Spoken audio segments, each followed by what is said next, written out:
Navigating through troubles, understanding high and dry. Hello, everyone. Welcome back to our channel, where we dive into the fascinating world of the English language. Today, we're exploring an intriguing phrase that often pops up in conversations and literature: be left high and dry.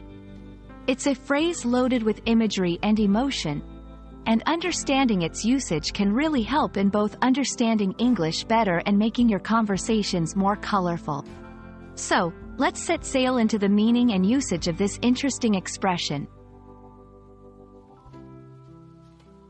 Be left high and dry is an idiomatic expression used to describe a situation where someone is left in a difficult position without any help or support. Imagine a ship that has been washed ashore and is left stranded on land when the tide goes out. It can't move, it's stuck, unable to go back to the sea. This vivid imagery is a metaphor for someone who feels abandoned and without the means to improve their situation. It emphasizes a sense of helplessness and isolation. Understanding the origins of idioms can often help us appreciate their meanings more deeply. The phrase, be left high and dry, first appeared in nautical contexts, referring literally to ships that were stranded on shore after the tide had gone out. Over time, this literal meaning evolved into a metaphorical one, used to describe any situation where a person is left in a predicament without any assistance. Knowing its nautical roots can help you remember its meaning and use it correctly. Now that we know what high and dry means, let's look at how to use it in everyday conversations or writing.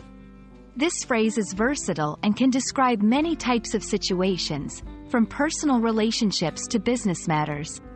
Here are a few examples. After the company closed down without warning, many employees were left high and dry, unsure of their next steps. I can't believe they canceled our plans at the last minute, leaving me high and dry. When the funding for the project was suddenly cut, the research team found themselves high and dry. Notice how the phrase can be used to emphasize the unexpectedness and difficulty of the situations. To enrich your language further, it's useful to know some synonyms or similar expressions.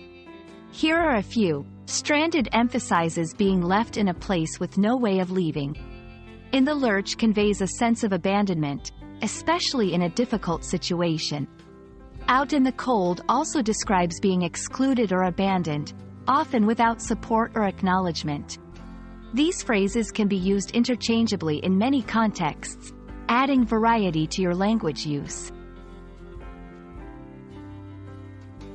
Understanding and using phrases like be left high and dry can add depth and emotion to your conversations and writing in English.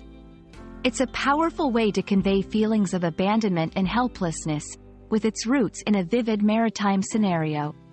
We hope this exploration has helped illuminate this interesting expression for you. Keep practicing, and don't be afraid to incorporate it into your own English adventures. Thanks for watching, and see you in our next video.